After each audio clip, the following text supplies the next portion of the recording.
Então, como ele gosta de petróleo barato, isso é um negócio que é muito, muito importante ter na cabeça.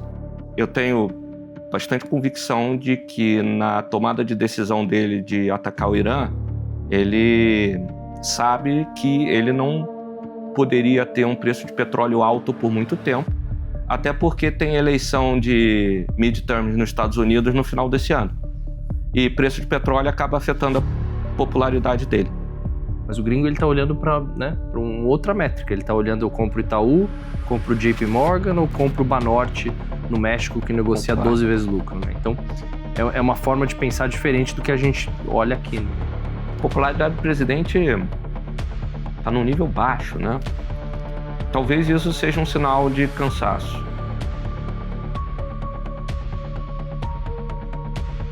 No Expert Talks de hoje, vamos receber uma lenda aqui do nosso mercado brasileiro, Zé Rocha, CIO da Dália, nosso amigo de longa data, sabe tudo sobre o mercado, mais de 25 anos de experiência no mercado. Enfim, a gente vai contar um pouquinho sobre o que está acontecendo na Bolsa. A gente quis chamar o Zé aqui para conversar um pouco sobre esse momento da Bolsa brasileira, que a gente tem chamado de um momento histórico. A Bolsa batendo 190 mil pontos, 40 bilhões de reais de entrada de investidores estrangeiros só em janeiro e fevereiro desse ano. Enfim, muita coisa interessante acontecendo, volatilidade no mundo, geopolítica. Então eu trouxe o Rafi aqui, o Rafael Figueiredo, também para a gente bater esse papo. Tudo bem, Rafi? Tudo bem. E a gente vai começar falando justamente, Zé, sobre essa volatilidade recente, né? A gente está aqui gravando logo após esse início de uma guerra, né, entre os Estados Unidos e Israel contra Irã. O mercado, enfim, aumentou bastante a volatilidade aí nos últimos dias. Queria ver como vocês estão enxergando esse evento, se é um evento que a gente deveria reduzir um pouco o risco, dado as incertezas, ou se vocês estão enxergando como uma potencial oportunidade dessa volatilidade exacerbada aí no mercado. Pô, legal. Obrigado. Pô, eu agradeço pelo convite. Obrigado, Ferreirinha, Rafi. Pô, uma honra estar aqui no Expert Talks.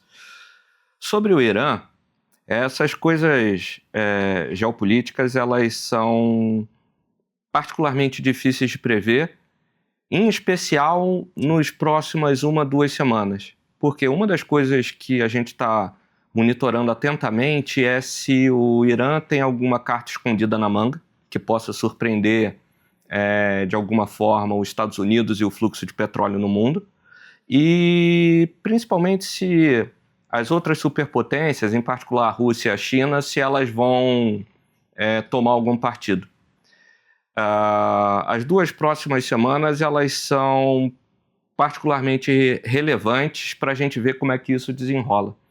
Se nas próximas 2 semanas não desenrolar, não tiver muita novidade, aí eu acho que as coisas começam a acalmar rapidamente. Acalmar rapidamente por quê? Por 2 razões principais. A primeira delas é o presidente Trump. Ele é um presidente que ele é muito vocal de que ele gosta de custo de petróleo, custo de energia barata. Então, tudo que ele faz o tempo todo é mencionando que ele gostaria de ver o preço do barril de petróleo na ordem de grandeza de 50 a 55 dólares o preço do barril. Então, ele já fez várias medidas nessa direção, desde costurar barreiras regulatórias mais frouxas no Canadá para aumentar a produção deles,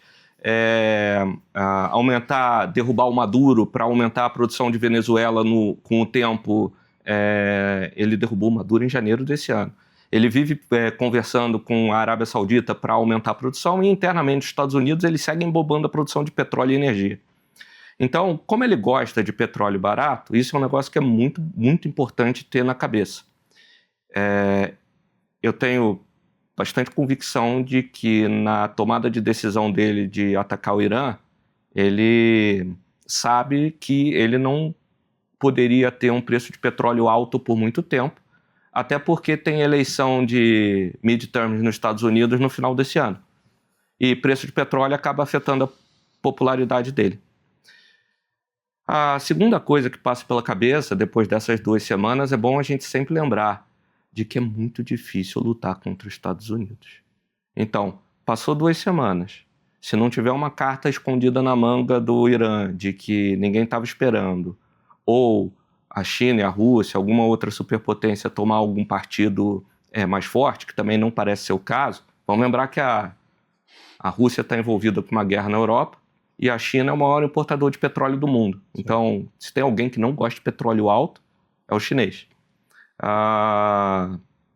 O que eu acho que vai acontecer no final das contas vai ter 2 semanas aí que a gente precisa ficar bastante atento, e depois disso, se não acontecer nada, a gente vai ver esse risco geopolítico recedendo, e as super tendências que estavam em vigor desde o final do ano passado até iniciozinho desse ano, até uma semana atrás, elas vão voltar com mais força ainda.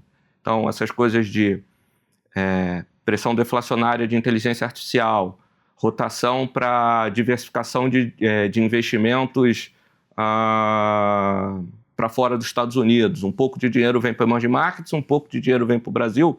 Se daqui a 2 semanas esse negócio do Irã acalmar, a gente vai ver as super tendências que estavam atuando no mercado voltar com muita força, na nossa opinião. Então, estamos prestando bastante atenção. E até porque se tivermos uma resolução no Irã, uma desnuclearização do país, isso pode ser um evento que reduz volatilidade no futuro, né? Com certeza. Então, se você tiver uma pacificação, se tiver novos governantes no Irã que são mais alinhados com a demanda da Pax Americana, você tem o prêmio geopolítico voltando para um nível mais baixo do que estava antes da invasão do Irã, na nossa visão. Então, é capaz de... O petróleo poderia cair para níveis inferiores ao que estavam pré-invasão se o negócio for resolvido. Claro. Por outro lado, a incerteza ainda é grande, né? Então, difícil cravar. Concordo que essas 2 semanas ainda vão ser bastante importantes para a gente ver qual rumo que essa guerra vai tomar. Agora, no fundo principal de vocês, na Dália, o Dália Total Return, vocês têm uma flexibilidade maior, né, em poder estar long, short, enfim, investir lá fora, aqui no Brasil. Queria saber o que vocês fizeram recentemente aí para, né, tentar segurar um pouco a volatilidade. Legal. Enfim, o que vocês têm feito em termos de hedge ou de posicionamento para conseguir navegar esse período mais turbulento? Nunca é uma coisa só, mas Sim. Um negócio legal que eu acho que funcionou medianamente bem é o seguinte: você usar opções para te proteger. É uma tecnicalidade de que você tem um evento binário, se os Estados Unidos vai invadir ou não o Irã. Ele já estava mandando os porta-aviões para lá faz um tempo. Você tem uma peculiaridade aqui no Brasil de que você estava tendo uma rotação para mercados emergentes que ajudava o Brasil. Então você tem uma força positiva, que é a rotação para mercados emergentes, e você tem um risco negativo, que é os Estados Unidos atacar o Irã, mesmo que seja de curto prazo. Quando você tem esse tipo de situação, a volatilidade das opções para proteger a sua carteira, ela deveria ser particularmente alta, principalmente numa situação que nem o Brasil, de que o Selic ainda está 15%, a participação dos locais e mesmo dos estrangeiros na nossa bolsa é muito baixa, e você tem uma eleição se aproximando. Então você tem vários eventos que são forças opostas. Sim. E a volatilidade das opções era um negócio que estava no menor nível de todos os tempos. Então, parte das proteções que a gente fez foi envolvendo comprar puts, opções de venda aqui da Bolsa do Brasil. Quando saiu o ataque no final de semana, segunda-feira e hoje a Bolsa sacudiu, a volatilidade subiu para burro, e esse negócio foi um hedge barato que eu acho que ajudou a nos proteger. Outras coisas que a gente faz, a gente procura focar naqueles papéis que têm menos variabilidade de anos. Tem alguns papéis que a gente gosta, mas se o macro piora, eles sofrem mais do que a média dos papéis. Tem outros papéis que a gente gosta e eles não são tão sensíveis ao macro assim, que eles são histórias mais micro, que depende mais da própria empresa. Então, o setor de energia elétrica, de forma geral, eles têm essa peculiaridade. Então, Um pouco antes da guerra, a gente veio focando em papéis que tinham mais essa peculiaridade de depender um pouco menos do macro do que por causa do evento do risco de ter a guerra. Então, são duas coisas que a gente fez que ajuda a dar uma segurada quando só o Total Return ele tem um coração de bolsa, mas proteger o downside é um negócio que é extremamente importante. Então, funcionou medianamente bem até o momento. Então, cumpriu o papel do que tinha que cumprir. Guarda-chuva a gente compra quando tá em dia de sol, né? Eu queria explorar um pouco a sua primeira fala, Zé, para entender um pouco, porque você deixou alguns traços aqui, essa aqui foi a minha interpretação, né, que a gente já vinha com alguns movimentos que estão muito favoráveis, né, com esse quadro de rotação, com fluxo. E, evidentemente, agora eles teve esse conflito que ele dá um belo quebra-mola para esse evento que já vinha acontecendo. Mas, especificamente ainda desse fluxo, a sua cabeça, quer dizer, uma vez resolvido, e assim, aqui, como você disse no início, né, acho que o Trump está determinado a resolver, porque ele não pode deixar o petróleo nos níveis que está agora, acho que precisa resolver. E eu acho que a velocidade de queda, pode ser brutal, né?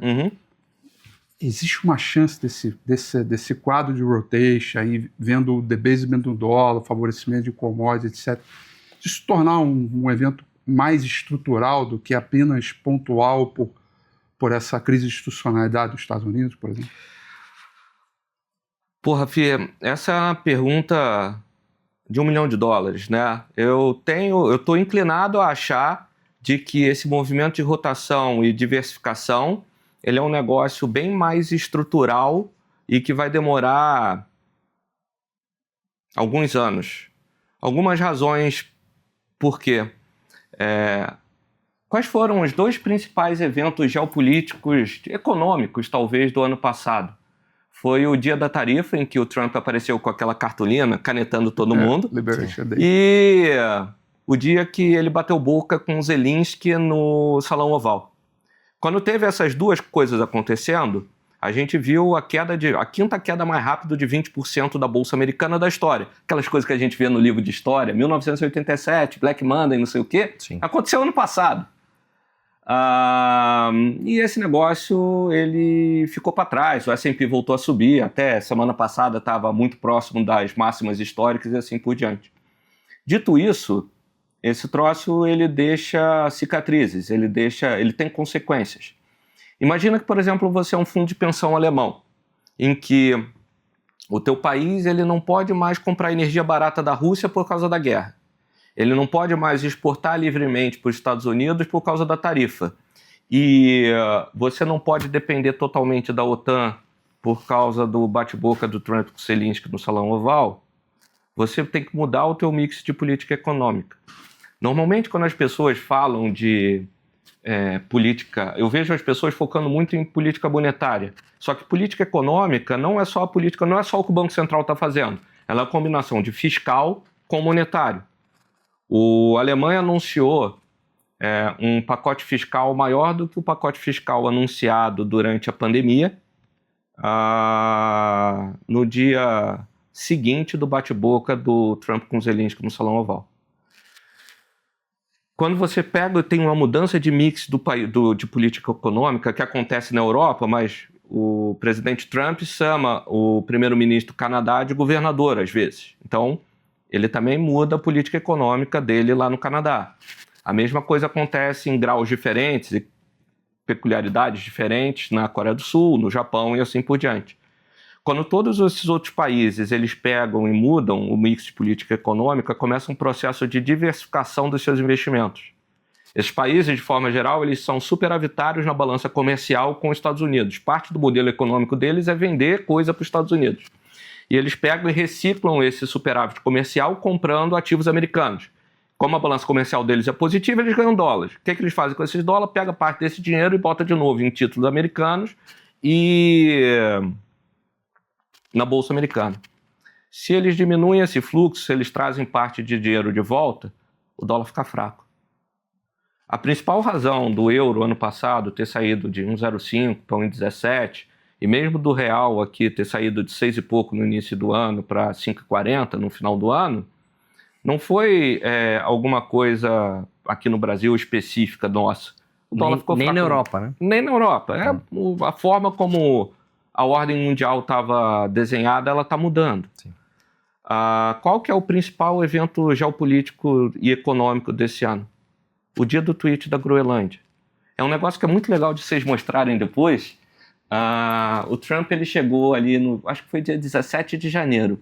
Ele pegou e tweetou de que ele estava pensando em fazer algum acordo para comprar a Groenlândia ou algo dessa natureza. Eu acho que esse negócio ele trouxe lembranças do ano anterior e ele acelerou um processo de diversificação que, se você pegar e olhar o ouro, ele começa a dar um tiraço para cima 2 dias depois do tweet. Se você olhar mercados emergentes, 2 dias depois do tweet. O EWZ aqui no Brasil, 2 dias depois do tweet. E não é o ouro ou o EWZ ou o mercado emergente na nossa visão. Quando você bota os gráficos um do lado do outro, eles são muito parecidos entre si. Por quê? Tem um negócio em comum a todos eles que está fazendo eles todos andarem ao mesmo tempo. Esse negócio é a forma como os países e fundos de pensão investem seu dinheiro mundialmente, ela está mudando um pouco por causa da forma como o mundo está sendo desenhado desde que o Trump ganhou o segundo mandato. Como essas decisões são mais estruturais e são um pouco mais lentas, um fundo de pensão, quando toma uma decisão dessa, é bem pensado, tem algumas reuniões, tem um cronograma. Uma curva de transatlântico, né? Demora para...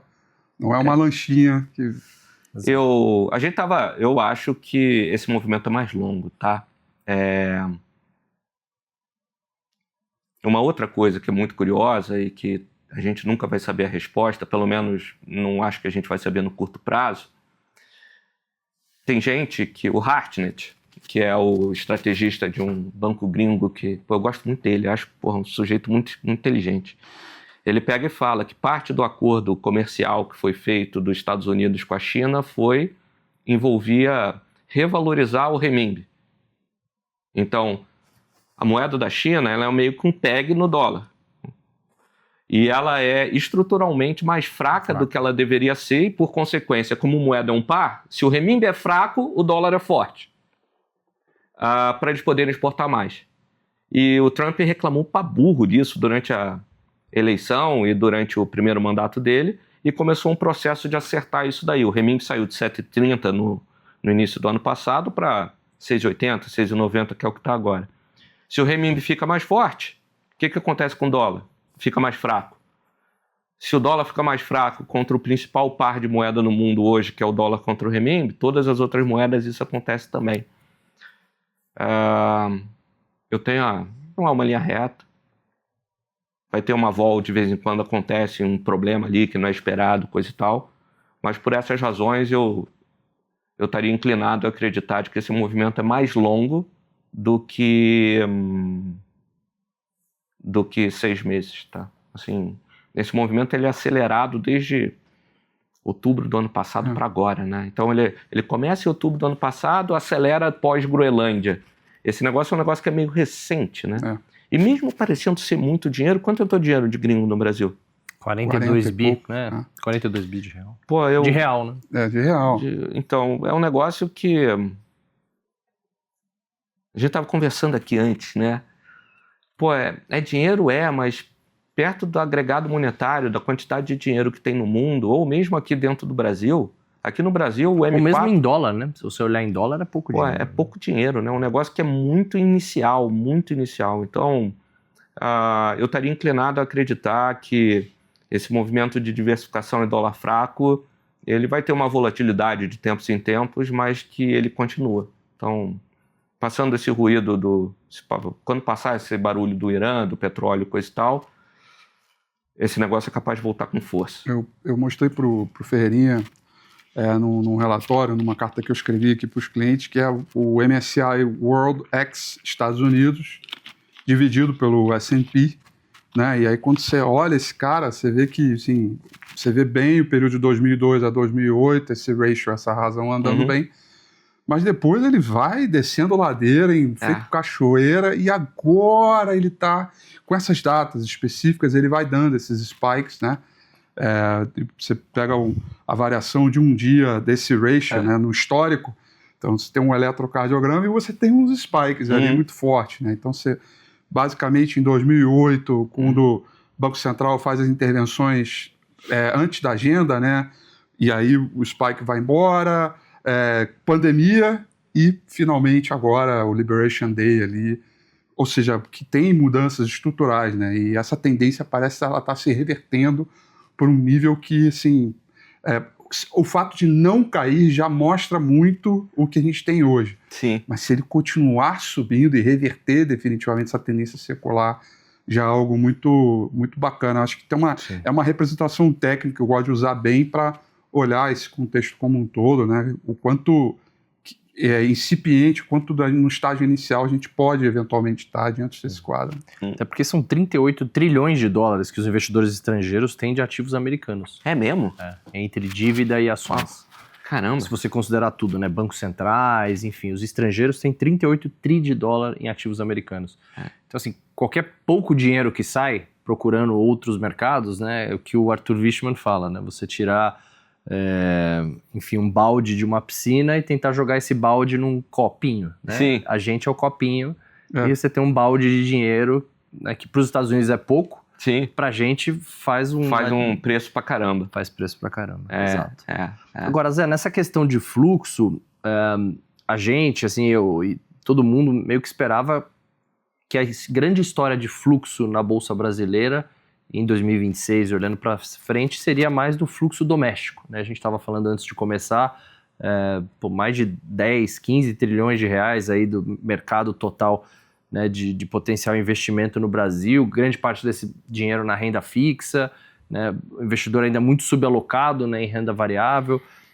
Como é que você está vendo esse tema, né, do fluxo local? Você acha que só quando a Selic voltar a cair para baixo de 10% ou não? Enfim, conta um pouquinho para a gente como é que vocês estão olhando essa tese do fluxo doméstico. Quando a gente estuda o que faz os preços dos ativos andarem aqui no Brasil, a gente chega a 3 vetores principais. O primeiro deles é o dólar no mundo, que é um pouco do que a gente estava conversando aqui. O segundo é a questão do valuation. O valuation em si, ele não é um sinal de timing. Um valuation, porque se só fica saindo notícia ruim e tá barato, fica barato para sempre. A gente ficou barato por mais de 4 anos. Ao ponto de virar piada. Já tinham virado até meme, né? Então. É porque, tá barato, mas só sai notícia ruim. O valuation é muito mais um indicador. Se para de sair notícia ruim, de quanto vai andar. Se para de sair notícia ruim, sai notícia boa, por exemplo, o dólar ficar fraco no mundo e você tá barato, você dá um tiraço para cima. O EWZ ano passado subiu mais de 50%. 50%. Né? A Bolsa do Brasil em dólares. E o terceiro aspecto é o política. Né? O que eu acho que vai acontecer na questão do fluxo aqui no Brasil em particular, eu acho que tem um elemento psicológico quando o CDI ele se aproxima de 1% ao mês. Né? O brasileiro, por uma série de razões, o lado comportamental, na média, ele pensa muito em CDI. Então, quando o CDI se aproxima, vai um pouquinho para baixo de 1% ao mês, é normalmente quando as pessoas começam a procurar alternativas. Quando isso acontece, é porque o CDI estava mais do que 1% ao mês e se aproximou de 1% ao mês. Nesse caminho, a Bolsa subiu. Então, o histórico dos últimos 12, 24 meses, quando o CDI se aproxima de 1% ao mês, normalmente é positivo. Isso também ajuda para burro. E que ele deixa na mesa, né? Porque ele está subalocado, está lá, né? Nessa renda fixa. Né? Sim. E um negócio curioso hoje, quando você olha quanto que as pessoas têm em bolsa, o brasileiro tem em bolsa no Brasil, ou ativos de risco de forma geral, pelas nossas métricas é o menor nível de todos os tempos.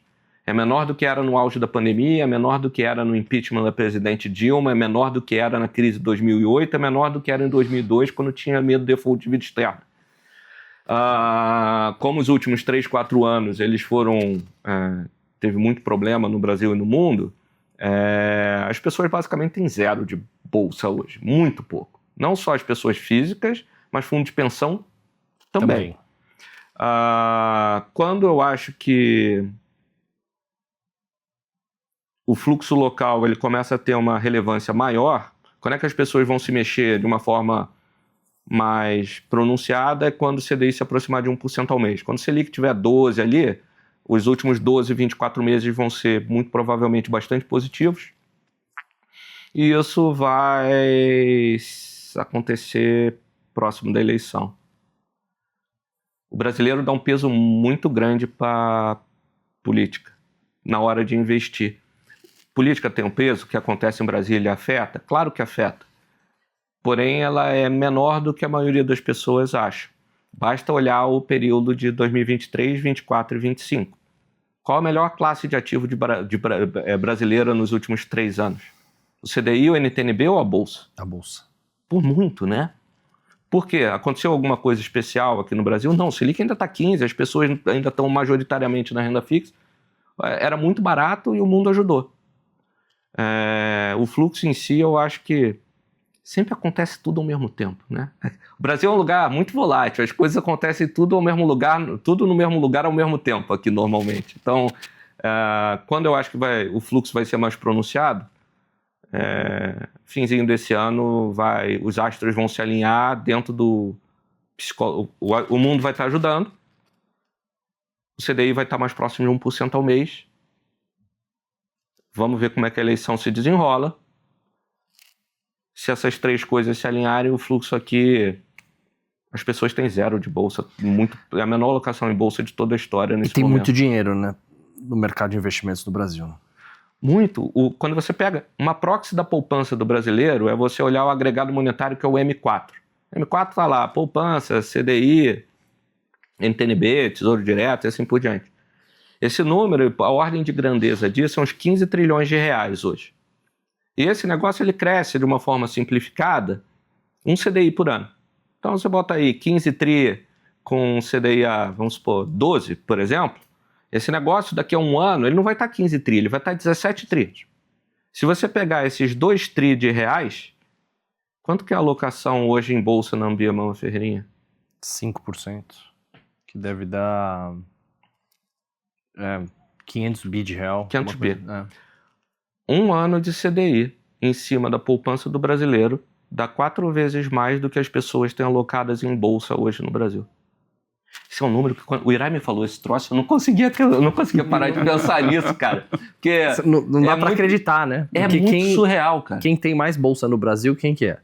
Os gringos, né? O investidor estrangeiro tem mais de, se você somar as ADRs, mais de 60% das ações brasileiras estão na mão dos investidores estrangeiros, né? De fato, os locais têm pouco, né? Os investidores locais ainda têm muito pouca ação. Né? E a poupança do brasileiro segue crescendo 12% ao ano. Daqui a um ano vai estar 2 tri de reais maior do que está hoje.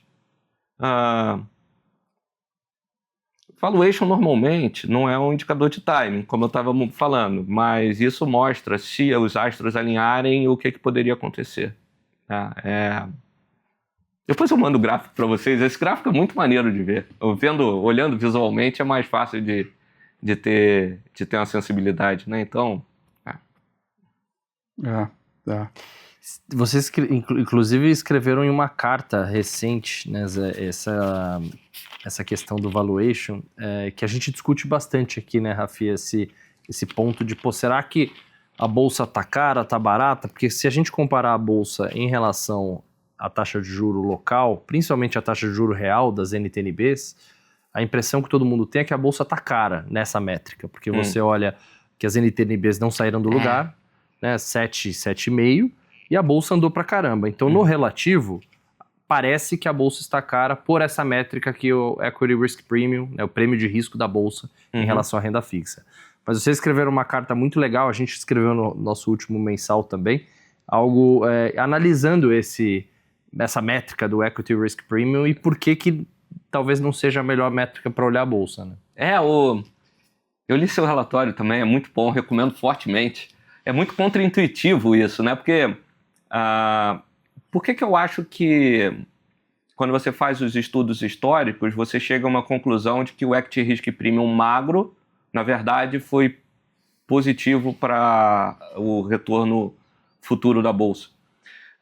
Primeiro que, muito provavelmente, a NTNB é que está errada, né? Então, quando você vê aí que essa NTNB está na ordem de grandeza de 7,5, ela está, eu acho, altíssimo. A segunda razão de que eu acho que isso acontece é que as coisas no Brasil, na bolsa em particular, elas são muito procíclicas. Então, quando o CDI cai, quando a NTNB fecha, o lucro das empresas na bolsa é revisado para cima. Então, aquela expectativa de lucro que hoje na foto está sendo usado para calcular o Equity Risk Premium, ele está subestimando o lucro da bolsa. Você pega, por exemplo, nos últimos anos foi popularizado o investimento em crédito privado. Majoritariamente, esse crédito privado é indexado ao CDI. Quem que emite esse crédito privado? As empresas. Então, uma dinâmica simplificada, o que eu acho que acaba acontecendo é o seguinte: o CDI sobe, o custo financeiro sobe, a margem cai, o lucro cai.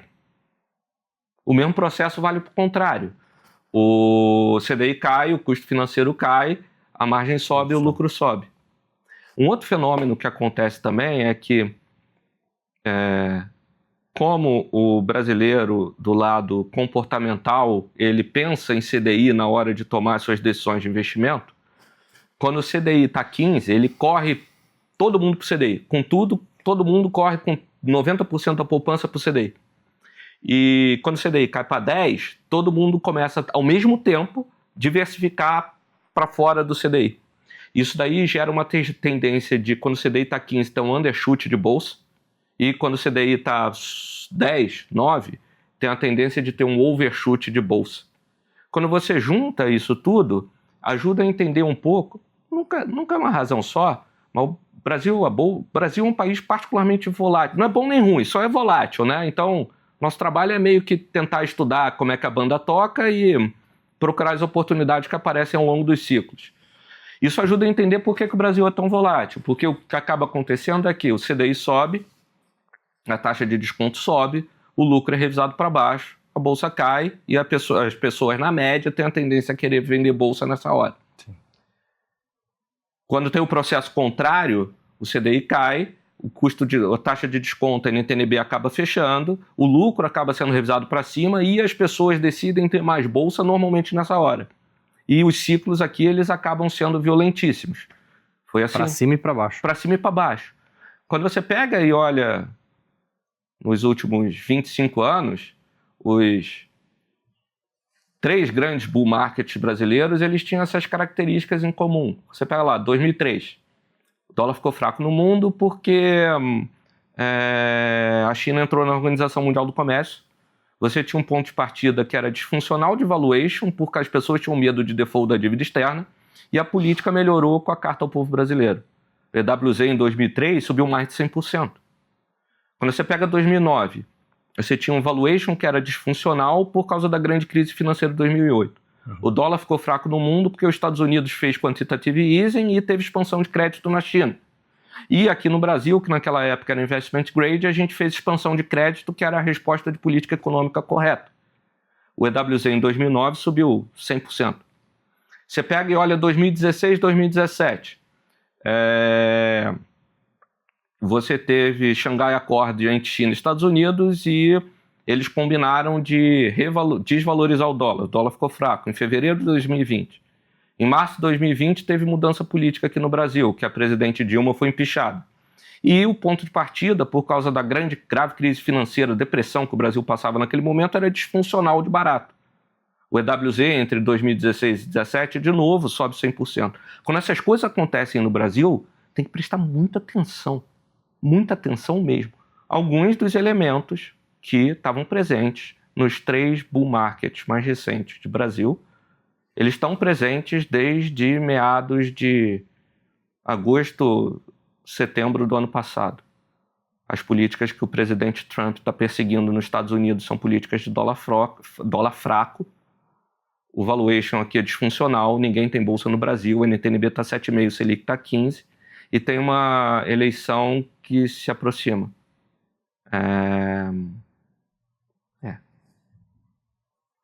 E a bolsa já subiu o quê? 50%. Em reais, acho que subiu 50% nos últimos 12 meses, em dólar está subindo quase 70%. Mas o teu ponto é que a gente ainda pode estar no começo de um movimento bem mais forte. Né? Eu acho que sim. Do mesmo jeito que tem 3 a 6 meses que o fluxo de diversificação no mundo ele começou, o Selic ainda está 15, né? Assim, o Selic nem começou a cair aqui ainda, né?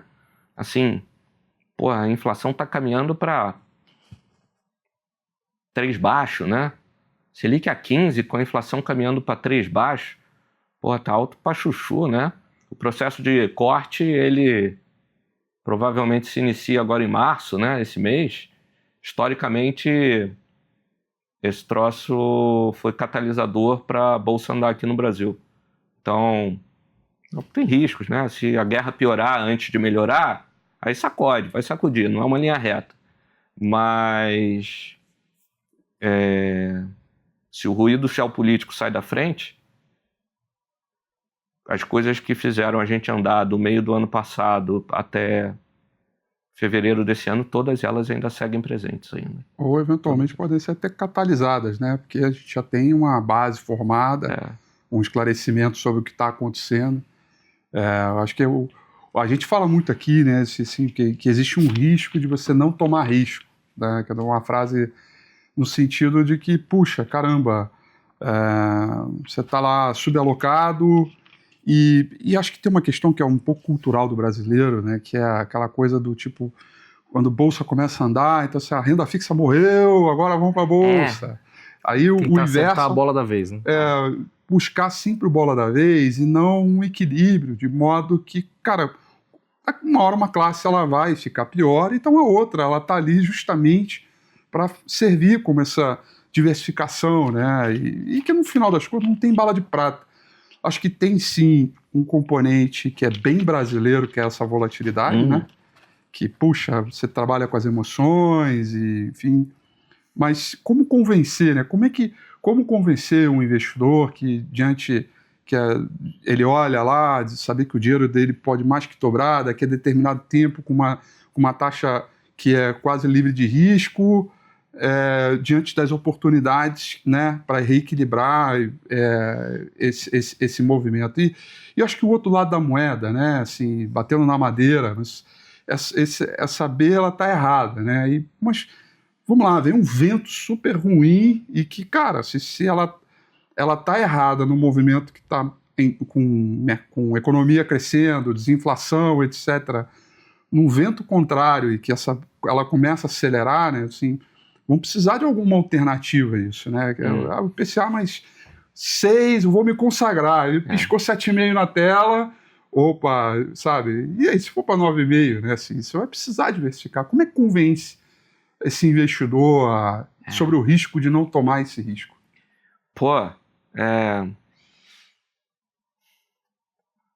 Eu acho que o nosso trabalho ele tem 2 componentes. Uma delas é a matemática, de você calcular o valuation, tentar fazer estimativas do macro, quando é que os juros vai cair, quanto que vai cair, o que está acontecendo no dólar no mundo e assim por diante. Tem um lado que é meio de psicologia, do comportamento. A forma como a gente tenta fazer lá na Dália é comunicação. A gente, no momento bom, no momento ruim, a gente tenta, na medida do possível, sempre estar muito próximo dos parceiros e do cliente final, de preferência. Uma das razões... Eu não tenho mídia social na física, né? Uma das razões de eu ficar muito feliz de que, quando vocês me convidam aqui, e sempre que possível, ou eu, ou o Irai, ou a Sara, a gente sempre vem, é para poder conversar com o cliente final que está assistindo a gente em casa. Né? São quantos cotistas? A gente deve ter uns 50 mil cotistas, acredita, Ferreira? Que bacana. Os fundos tomam um risco, né? Então, é um negócio que a principal coisa que nos surpreendeu em relação ao nosso business plan lá em 2017 foi a quantidade de cotistas.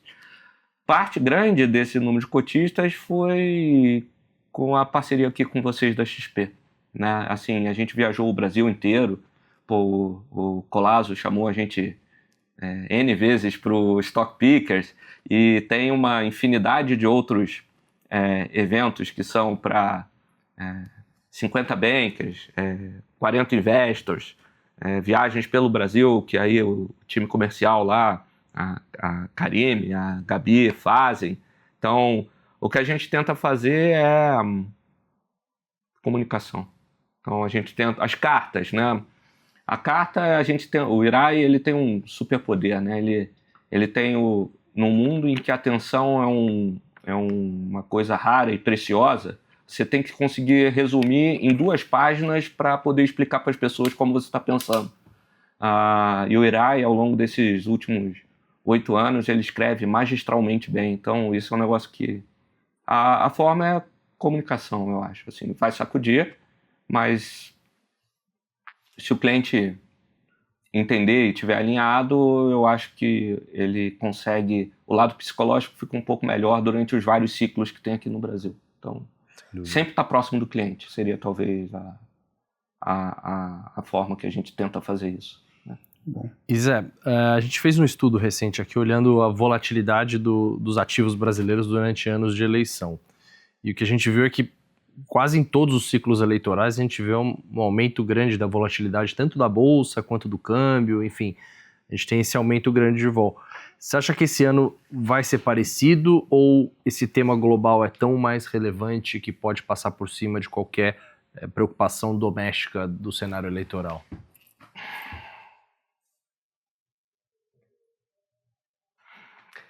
Eu acho que a eleição vai ser apertada.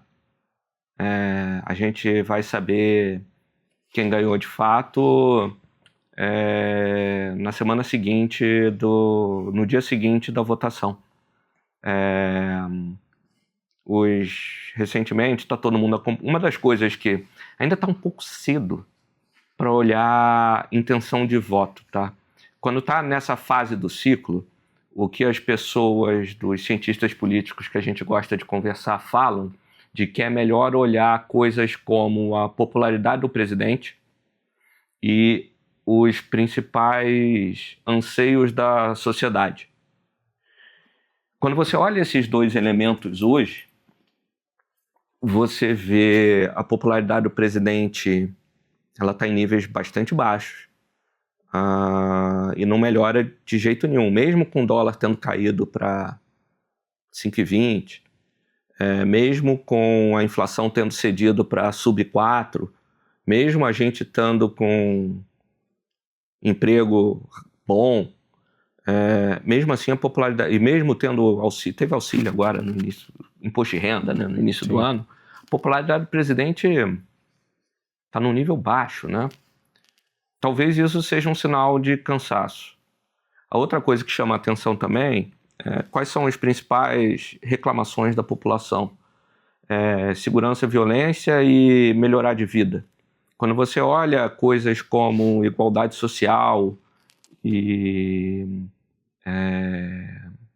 extremismo, elas estão do meio, mais para o meio das reclamações da população. Por que isso é relevante? Porque desigualdade é uma pauta de esquerda, violência é uma pauta, segurança e violência é uma pauta de direita. Isso daí tende ao candidato que melhor representar os anseios da sociedade na hora da eleição, ele tem uma vantagem na nossa visão. Então, é difícil cravar quem vai ser. Aqui no Brasil essas coisas mudam, né?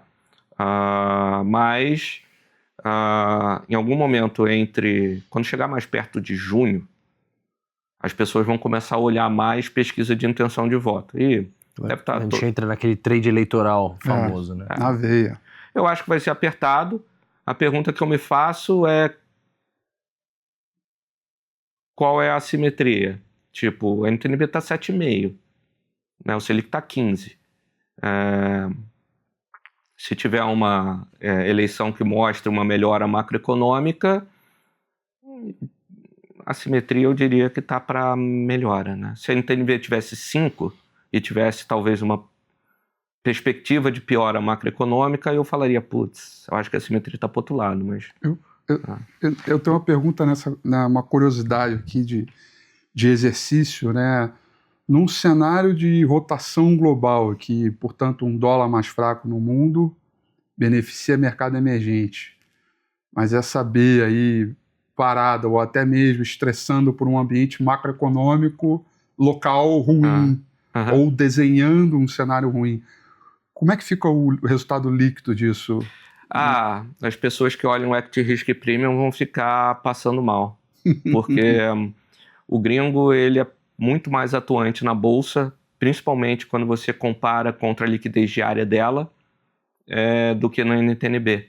Então você tem um gringo que dá muito mais peso para o global e menos peso para Brasília, que olha as coisas e fala, vou comprar bolsa, vou comprar EWZ e Emerging Markets. Mas NTNB ele não olha tanto. Sim. E o local que ele olha muito mais Brasília do que o macro global. Então o Equity Risk Premium fica esticando. Historicamente, pelos estudos que vocês fizeram e que o Irai fez também, o que acaba corrigindo é a NTNB fechar, né? A bolsa historicamente também andou também nessa circunstância, mas a NTNB historicamente é um sinal para comprar a B. Historicamente no Brasil esse negócio foi um negócio que foi bom para a NTNB. Para a bolsa foi melhor, mas foi bom para a NTNB também. Ciclos de corte de juros no Brasil, de corte da Selic, também tem uma correlação alta com a queda da NTNB longa, né? Que em teoria não deveria ser o caso, porque você fala que o juro longo tem mais a ver com fiscal do que com a política monetária, mas a verdade quando você olha na prática, a correlação também é alta, né? Então ciclos de queda da Selic também foram ciclos que a NTNB caiu. Pô, esse é um negócio que eu também fico pensando nisso, né? Tudo que a gente viu acontecer até agora, nada foi por causa do Selic ter caído, né? Tudo foi por causa do dólar no mundo. Sim. Tudo foi o gringo que fez o movimento. Então, pode ter um momento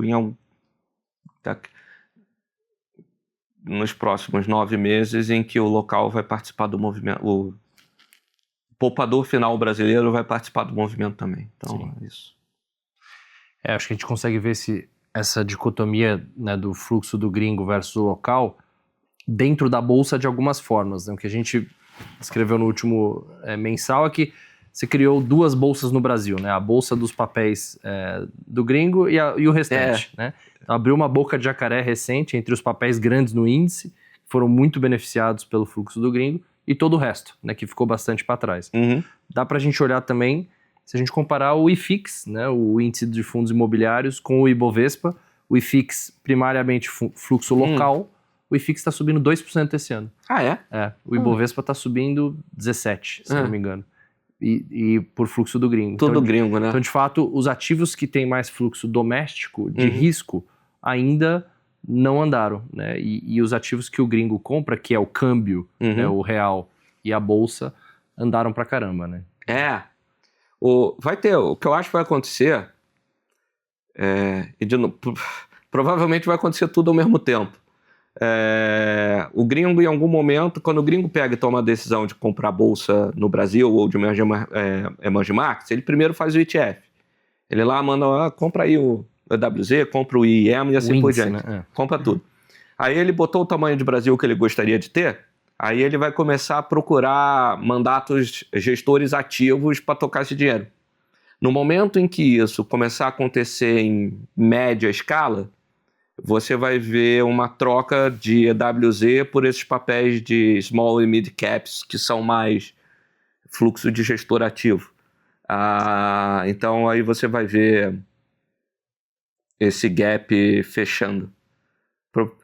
Se a história se repetir no Brasil, esse negócio vai acontecer tudo ao mesmo tempo ali na direção do final do ano. Então vamos ver como é que...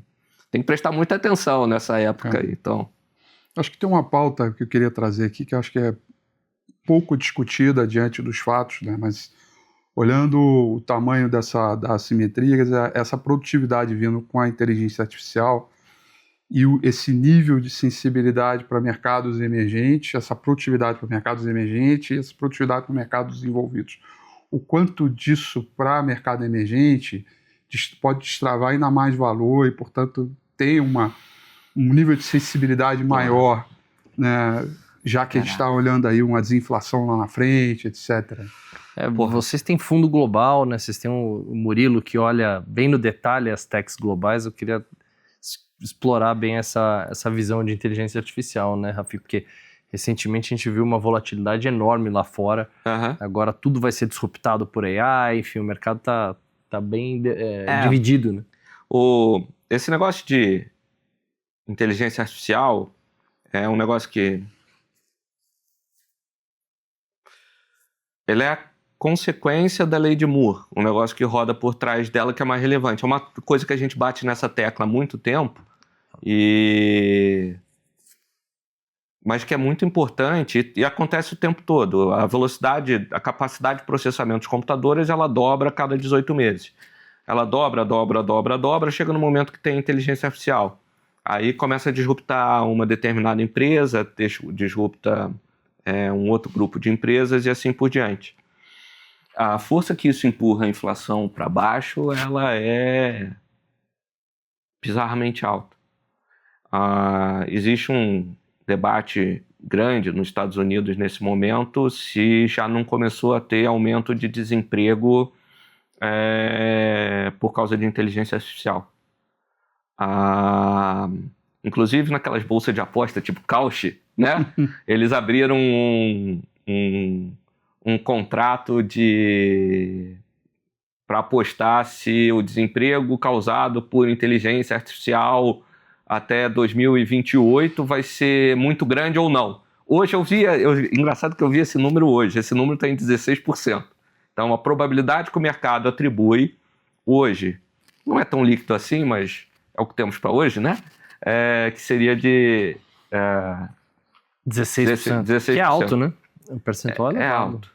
E isso numa economia que é majoritariamente serviços, como a economia americana, é muito relevante, né? Qual seria a consequência de curto prazo, né? O Fed, se ele perceber que isso está acontecendo, o Banco Central americano perceber que isso está acontecendo, ele teria uma inclinação maior de cortar os juros, né? Nunca é uma coisa só, mas se você isolar só esse fator de aumento de produtividade por causa de inteligência artificial, aumento de desemprego, de alguns tipos de setores da indústria, o Fed cortaria os juros, né? Vai ter ganhadores e perdedores, né? Então, tem os caras que um vai roubando o lanche do outro no final das contas, né? E aí é o trabalho que o Murilo faz de fazer... O Murilo, o Alessandro e o Maurício também, em menor grau, eles fazem de escolher quem são os ganhadores e perdedores disso daí. Então, consequência macro que passa pela minha cabeça se o desemprego, se a gente vai ver, sei lá, o próximo job openings, lá o JOLTS, se ele vai surpreender para baixo de novo esse mês. Se isso acontecer, provavelmente... Isso é um negócio ongoing, né? A gente tá todo mundo debatendo, eu acho que ninguém sabe a resposta ao certo ainda. Se isso acontecer, provavelmente a gente vai ver apostas de que o Banco Central americano vai ser mais dovish, e a reação de curto prazo do mercado, na minha cabeça, seria de um dólar mais fraco no mundo. Dólar mais fraco no mundo é muito bom para o mercado emergente, em particular para um lugar volátil que nem o Brasil. No longo prazo, a gente tem que monitorar como é que esse negócio de lei de Moore desenvolve. Uma das coisas dos caras que eu gosto de ler, que com a aparição do AI ele começou a falar, é o seguinte: qual que é o endgame da lei de Moore? Se o negócio dobra, chega num determinado momento que você chega na singularidade. A singularidade é o momento em que a máquina é melhor do que o ser humano. No caminho até você chegar à singularidade, segundo esse cara, tem ganhadores e perdedores, mas o net para a sociedade é positivo, porque tem ganho de produtividade. Depois que você chega na singularidade, é muito difícil dizer o que vai acontecer. Eu recomendo, para quem gostar desse assunto, tem um livro que se chama The Singular... Eu acho que não tem em português, eu acho que The Singularity is Near. Ele foi escrito pelo Ray Kurzweil. O trabalho desse cara era ser o futurólogo-chefe do Google durante muitos anos. Então ele era meio que... O trabalho dele era ficar pensando do que ia acontecer em termos de tecnologia e mundo nos próximos 10, 15, 20 anos. Esse livro é excepcional. Foi nesse livro que pela primeira vez eu vi o termo Lei de Moore. E ele fala do momento em que isso poderia acontecer. Esse livro foi escrito há pelo menos 20 anos atrás. Tanto é que hoje a singularidade foi trocada pelo AGI, né, que tem falado, né? Mas é a mesma coisa, né? É a mesma coisa. Então, vai ter ganhadores e perdedores. O Murilo está estudando isso. A gente está tentando fazer o nosso stock picking de forma a investir da melhor forma possível nisso daí. Se acontecer do desemprego começar a subir, a reação de curto prazo do mercado, eu acho que é menos juros do Fed e o dólar ficaria fraco. Quando você pega e olha para um período mais de 5 anos, quando apareceu o negócio de inteligência artificial, esse camarada que ele achava que a singularidade ia chegar em 2035. Ele passou a falar de que a singularidade vai chegar em 2030, mais ou menos. Então, esse é um negócio que está... Curto prazo, eu acho que as reações seriam essas. No longo prazo, vamos ver, tem que ver para que lado, como é que vai se desenvolver. Eu acho que... Eu não sei.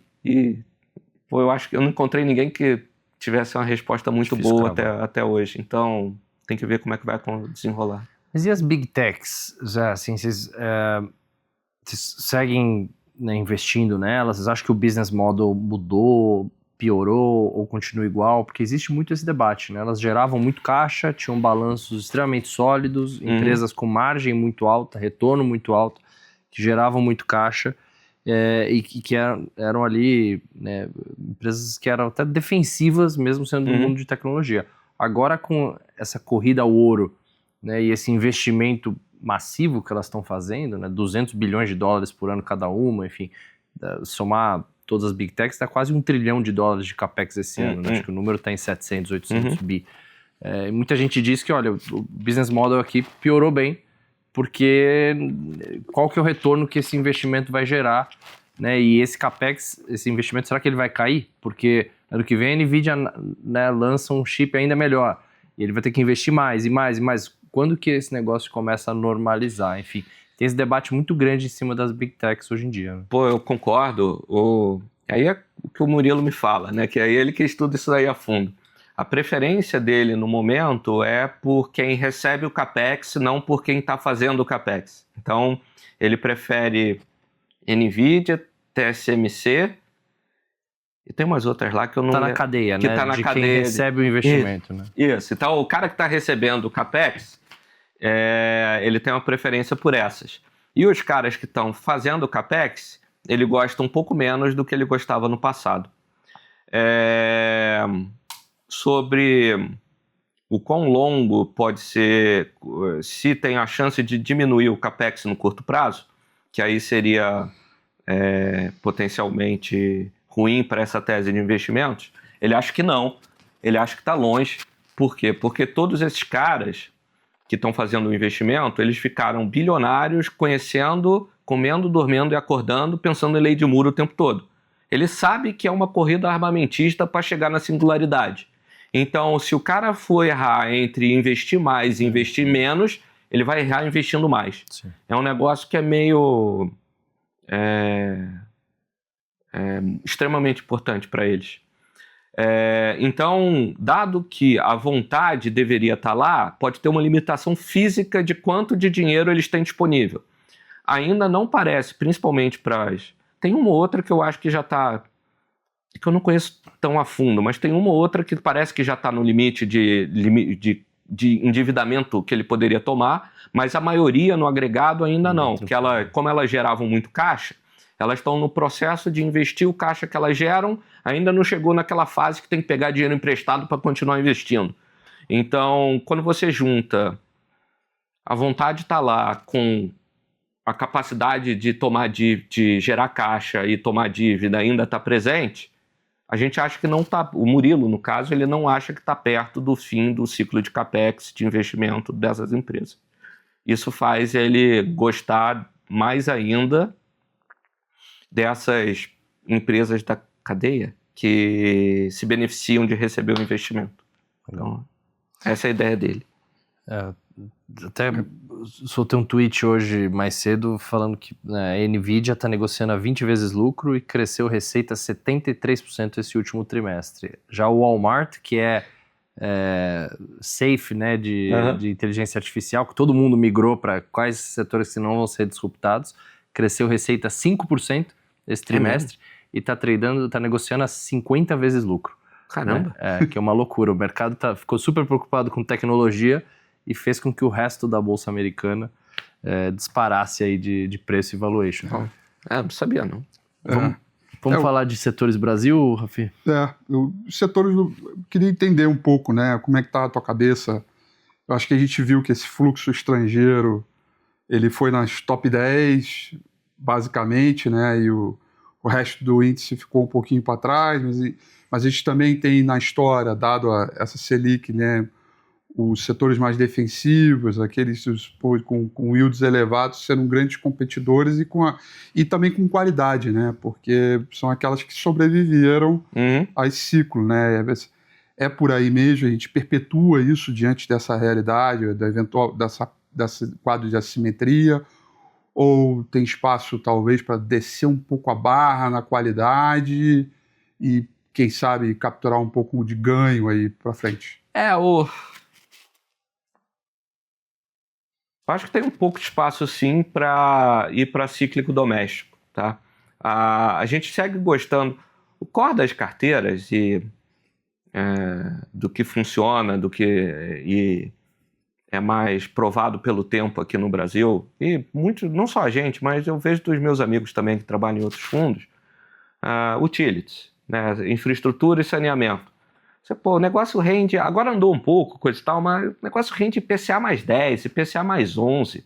Tinha um determinado momento que estava o IPCA mais 14. É muito alto. É altíssimo. Né? Você quer uma boa forma de compor a tua poupança de longo prazo, é você comprar um negócio que rende IPCA mais 12. Se esse negócio operasse em yield na bolsa, ao invés de operar PU, sei lá, se a Eletrobras tivesse Agora a Eletrobras está a 60 reais, mas se a Eletrobras, quando estava 40 reais, se ela não tivesse 40, ela tivesse IPCA mais 14, não ia estar operando naquele nível de jeito nenhum, porque, na nossa opinião, é bem melhor do que renda fixa. Tem o ciclo, o fluxo, tem o elemento comportamental das pessoas, mas quando você pega e olha para o médio e para o longo prazo, é muito melhor fazer isso, né? Ainda parece bom, na nossa visão.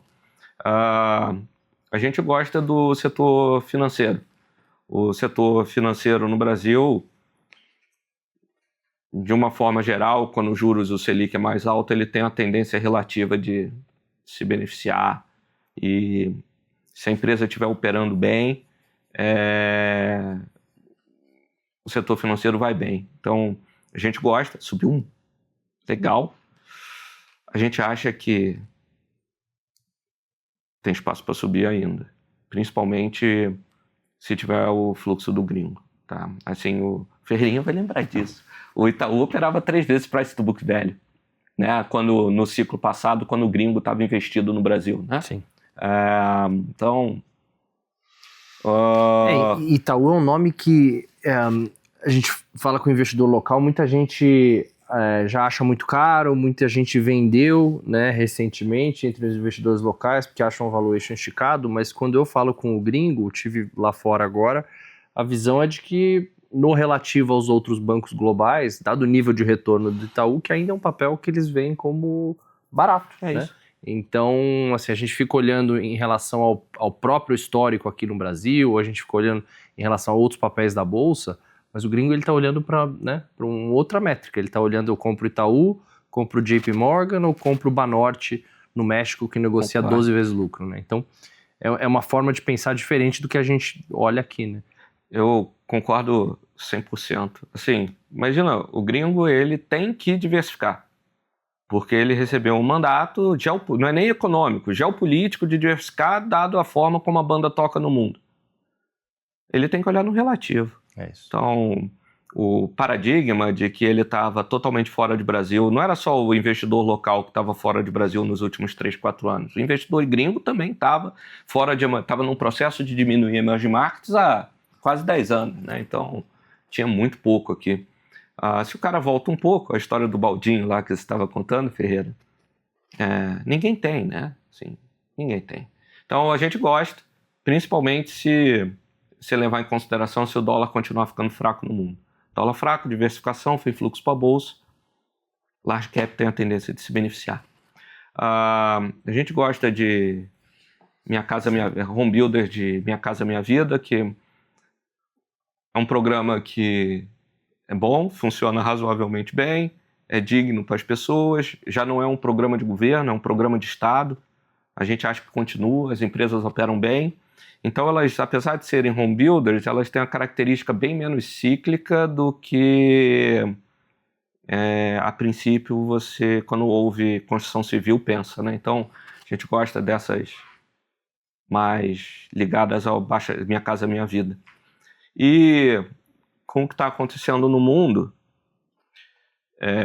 de dólar fraco e debasement do dólar, commodities, a gente acha que tem que ter um pouco. Então a gente tem um pouco de Vale, tem um pouco de petróleo também. A Vale, eu acho que a mesma consideração sobre o valuation relativo que você mencionou, ela também vale para Vale do Rio Doce. Igual. Quando você pega e compara com Rio Tinto, Freeport, Southern Copper, que são mineradoras, vamos dizer assim, de metais, minério de ferro e cobre, no absoluto, talvez o múltiplo incomode. Quando você olha no relativo, incomoda muito menos. Então, dado a necessidade dos caras realocarem, a gente acha que dólar fraco faz metais subir. Esse é um negócio que é extremamente poderoso. Assim, quando os Estados Unidos persegue dólar fraco, seja porque está tendo uma repatriação causada pelo realinhamento geopolítico, seja por causa dele ter combinado com a China de revalorizar o renminbi, seja porque ele está com fiscal frouxo e com monetário frouxo, metais de forma geral, eles têm, cada um tem sua peculiaridade, mas metais têm a tendência de se valorizar. O pulo do gato eu acho que não é olhar a Vale do Rio Doce sozinha, é olhar a Vale contra outras mineradoras de cobre e de minério de ferro no mundo. Então, é a forma como a gente acha que tem que ter, né? Tem que ter. A gente discute aqui, isso foi novembro ali, na virada de outubro para novembro, que eu falei, Ferreirinha, não sei se eu estou muito ansioso, mas acho que daqui para frente a gente vai começar a discutir. Quando o analista ele vai olhar e muita coisa vai correr preço, expansão de múltiplo, assim, puxa, está começando a ficar caro, ele vai trazer o que, da base de onde veio, se puxa, não tem muita estimativa para tirar, etc. Mas eu já vi em alguns movimentos, inclusive na época que eu vivi, de 2002 a 2008, que era um caro que continuava caro e ficou caro, né? Parecia que aquele negócio era eterno. Claro que a gente nunca sabe onde é que é o limite disso. Eu acho que tem que ter um ambiente tem que ser um pouco mais flexível, né? Assim, é claro que às vezes para as estimativas você não consegue tirar muita coisa, mas puxa, está num mercado de super momento, né? E tendência que e no começo de um movimento, né? Que como a gente parece falou aqui, ser no começo. Né? Um negócio nessa parte aí, eu acho que assim, é incrivelmente difícil e, a gente lá na Dália, a gente gasta um tempo grande debatendo isso, né? Porque tem a questão do valuation e o valuation, você quando olha o valuation contra o próprio valuation, você tem a tendência de olhar 2, 3, 4, 5 anos. E quando você faz desse jeito, parece que está esticando. Porém, a gente acha que de repente tem que olhar para um prazo mais longo de tempo. Tem que olhar para um prazo que leve em consideração o último período de dólar fraco no mundo. pulo do gato é que de 2014 para frente, a gente viu um período longo e pronunciado de dólar forte, em que os Estados Unidos foi o sorvedouro de dinheiro, de todo o dinheiro do mundo, saía de tudo quanto é lugar, de mercado emergente, de China, de Brasil, de Europa, e ia para os Estados Unidos, por uma série de razões. E essas razões passavam pela questão tecnológica, passavam pela questão de só eles estarem fazendo fiscal, passava pela questão de o advento do shale oil e do shale gas. Esse é um negócio interessante. Quando os Estados Unidos começa a desenvolver os campos de petróleo de xisto, ele deixa de ser importador de petróleo e passa a ser exportador de petróleo. Então, a balança comercial dele, por causa da conta de petróleo que era importadora, ela vira zero e depois vira positiva. Então, a quantidade de dólares que era expatriado para o mundo por causa dos Estados Unidos comprando petróleo, ela seca. Uhum. Quando esse negócio seca, a conta corrente dele, teoricamente, diminui. Só que quando a conta corrente dele diminui e a necessidade de dólares do resto do mundo ela continua, o dólar tem que ficar mais forte para essa conta corrente compensar com outras coisas. Isso foi meio que uma explicação simplificada, um dos principais fatores para o período de dólar forte que a gente viu de 2014 até 2024. Né? Se a ordem mundial está mudando e você tem um período mais prolongado de dólar fraco, a gente tem que olhar um período um pouco mais longo de valuation. Então, quando fizer o gráfico do PI, uma das coisas que o Irai fez é expandir o tempo de que a gente está olhando o gráfico de PI, para poder pegar o último ciclo de dólar fraco dentro das contas de valuation. Estamos trabalhando nisso. É difícil, né? Então estamos trabalhando nisso, são ideias que a gente está trabalhando em cima. Muito bom. Tirar o zoom. É isso. Tira o zoom. Porque daí esse movimento parece ser grande e parece se torna pequenininho. Exatamente. Olha um pouco mais distante e olha também com a cabeça de quem está comprando o Brasil, que é a cabeça do investidor estrangeiro, né? Por isso que é muito importante entender o que ele está pensando, né? Não só o que a gente está olhando aqui, né, do noticiário local, que a gente fica muito preso no dia a dia. Né? Uhum. Mas queria agradecer bastante o nosso bate-papo. A gente está aqui há um bom tempo falando. Se deixasse, a gente falava por mais 2, 3 horas. Papo bom. A casa está sempre aberta para voltarem mais vezes. Parabéns pelo histórico. Pessoal, para você que ficou até o final, só uns dados aqui para vocês, né? Mas o Dahlia Total Returns, aí você me diz se está certo esses números aqui que eu peguei logo antes da gente entrar, mas desde a primeira cota, o fundo já subiu mais de 235% desde 2018, contra 140% do Ibovespa e 90% do CDI, né? E um fundo que deu um retorno melhor que a Bolsa, com uma volatilidade bem menor do que a Bolsa, né? Então, queria parabenizar todo aí o trabalho que vocês vêm fazendo e, né, deixar aqui a casa sempre aberta para a gente seguir esse bate-papo. Muito bom. Meu irmão, obrigado. Vocês aqui, o teu time de análise lá, ajudaram a gente para burro desde o primeiro dia. Então, um pedacinho dessa cota, o trabalho de vocês, a análise de vocês ajudando a gente. Eu queria agradecer pela oportunidade, cara. Ser chamado para vir aqui para conversar com vocês é muito bom. Sempre pode contar com a gente. A gente sempre vai vir quando vocês chamarem. Obrigado, tá? Obrigado. Prazer. Pessoal, é isso por hoje. E no mês que vem a gente volta com mais um episódio aqui no Expert Talks. Até mais.